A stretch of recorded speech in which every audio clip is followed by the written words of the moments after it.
Qul a'udzu birabbil falaq dan Qul a'udzu birabbin nas. Dua surah yang diturunkan antara lain untuk merungkaikan sihir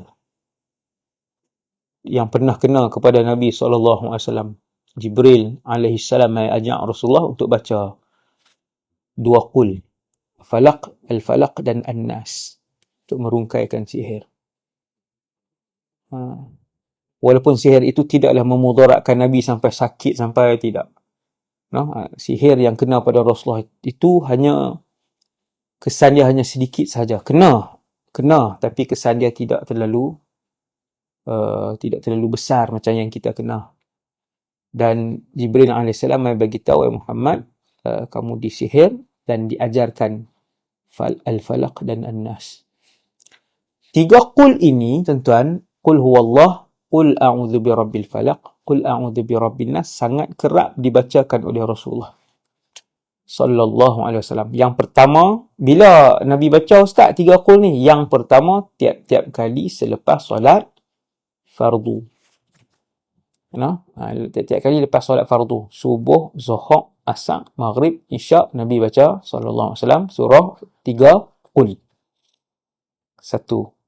Banyak tak? Kerap lah. 5 kali Nabi baca. Lepas subuh 3 Qul, lepas zuhur Nabi baca 3 Qul, selepas asar, maghrib, isyak Nabi baca 3 Qul. Dan ada wirid lain jugalah, bukan 3 Qul sahaja. Subhanallah 33, Alhamdulillah 33, Allahu Akbar 33. Tutup dengan la ilaha illallah wahdahu la syarikalah lahul mulku wa lahul hamdu wa huwa ala kulli syai'in qadir. Yang tu kan lepas solat kan. Dan 3 Qul ini juga Nabi baca tang mana lagi? Nabi baca sebelum tidur. Baca di kedua-dua telapak tangan, kemudian Nabi menghembus tanpa air liur, yanfusu ala kaffaihi, macam tu, dan Nabi mensapu kepala, muka, badan sampai ke kaki sebelum tidur. 3 Qul. Betul? Jadi kita baca semua niat untuk mengamalkan sunnah Nabi. Kita baca sama-sama. A'udzu billahi minasyaitonir rajim. Bismillahirrahmanirrahim. Qul huwallahu ahad, Allahus samad, lam yalid wa lam yulad wa lam yakul lahu kufuwan ahad.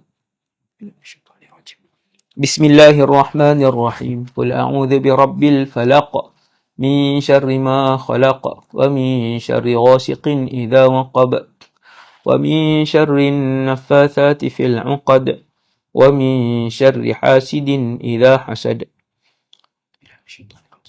Bismillahirrahmanirrahim. Qul a'udzu birabbin nas, malikin nas, ilahin nas, min syarril waswasil khannas, alladhi yuwaswisu fi sudurin nas, minal jinnati wan nas.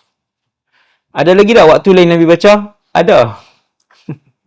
3 Qul ni ada lagi waktu lain yang Nabi baca. Antaranya ialah Nabi baca 3 kali pagi, 3 kali petang.